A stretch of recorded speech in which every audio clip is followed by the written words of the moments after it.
Hey everyone, so we scored a chicken coop online for a little bit of cash, but not too bad. Time to get these chickens out here. Right now, Jess and I are painting the coop. We got to get these girls moved out. Two of them have flown out of their little makeshift brooder. This coop is 4 feet by 9 feet. And it pretty much could probably hold maybe 10 to 12 chickens, which is about the size of our flock currently. This is a well-constructed coop. I thought about building it ourselves, but we just ran out of time. We have a lot of projects here. Okay, so we're about done painting the chicken coop. We're gonna do a few modifications to it. These wheels here, they're bolted on. I'm thinking about putting a sleeve instead so we can just take these wheels in and out very quickly.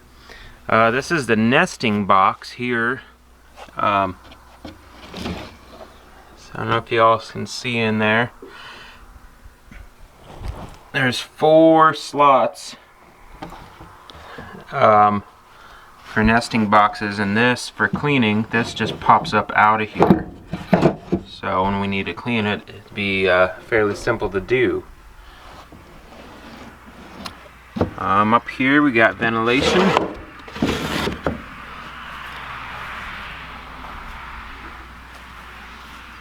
And then on the side here is a nice large door, so we can get in there, a couple roosting bars, and then also we have the door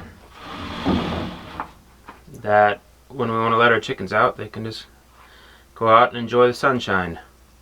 We finally got the coop painted, filling it up with some pine chips, and we're going to get these girls on some grass today. So we did some temporary modifications to keep snakes out. We just put some extra trim pieces up here, which we'll eventually take down to add some more ventilation.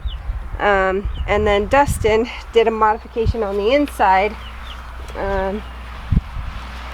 He added some hardware cloth up so they can still get ventilation up top, but that'll keep the predators out, and then we'll just make sure to seal them up at night because they're still really tiny, so they're just like a little chicken nugget right now.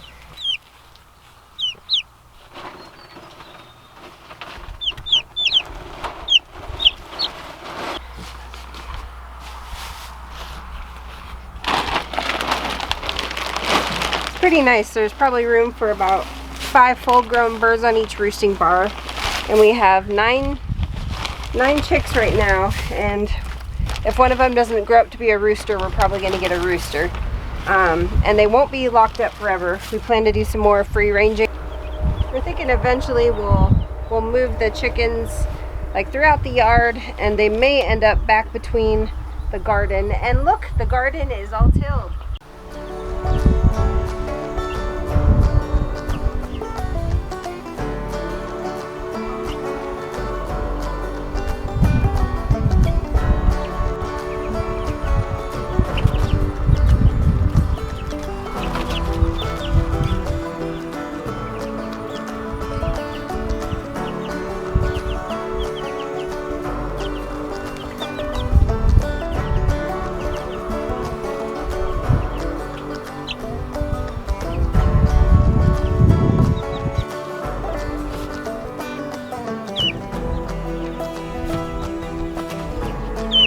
What do you think, Beefcake?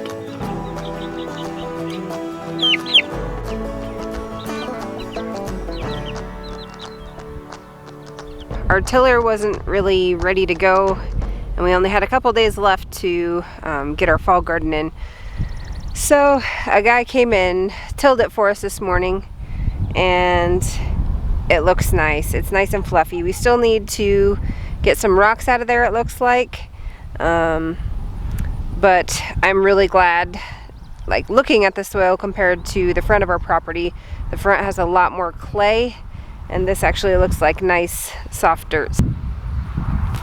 Yeah, we have a 30 by 60 plot here.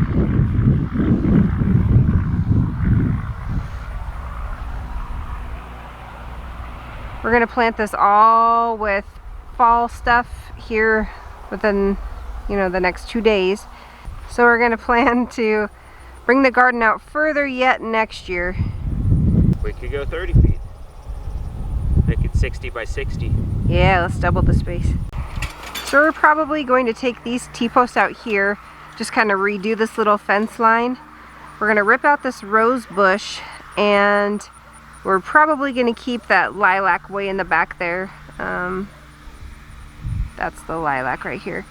So we're gonna rip out all this stuff here, redo this little fence, lose this rose, straighten this up, and then we're gonna put a grapevine here, which we have, we just need to get it planted, and another grapevine about here.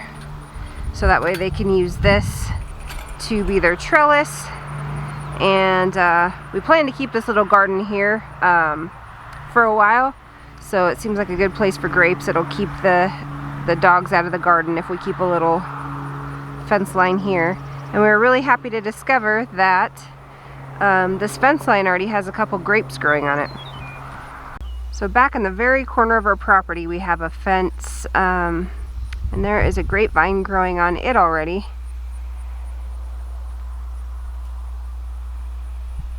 And just outside the garden area, excuse all the weeds, we haven't cleaned any of this up yet, but here's another grapevine that's growing here.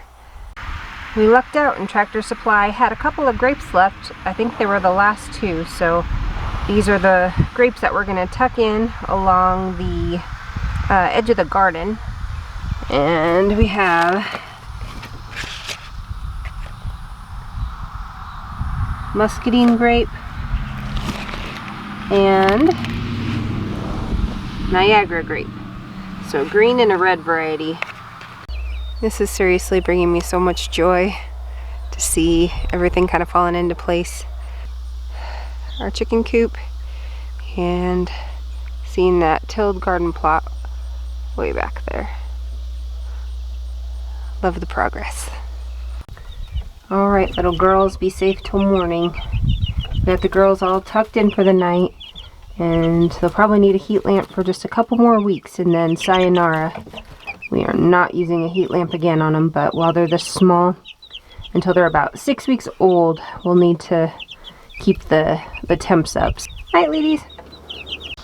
So the gentleman that we had come over and till our plot for us today, he was actually a very helpful gentleman, and I'll probably keep in contact with him. Just very knowledgeable about everything here in the Ozarks. He had some really good advice about our pond. So you can see here that our pond is drained. Now I mentioned maybe in another video about laying down some bentonite down in the middle there, and hopefully that would take care of the leak. We just kind of on various subjects, we started talking about livestock, and I mentioned, well, you know, I wouldn't mind getting a few pigs to raise, and he said, well, you know what you could do with your pond? Go ahead and fence your pond off. And he's like, put those 2 pigs in there. After 6 months to a year, he's like, they will decimate all those weeds and your pond won't leak. So I don't know if that's from just, you know, pig dunnage smashed down into the holes or what, but something to think about. But I don't know about the pig sewage in a pond later on, if that's actually good for, you know, having fish in that, especially fish that I'm going to eat or catch. I don't know, haven't figured that out yet. We're still new on the homestead. So thanks for joining Even the Sparrow Homestead. It's a beautiful day, and we just thank you all for subscribing. Bye.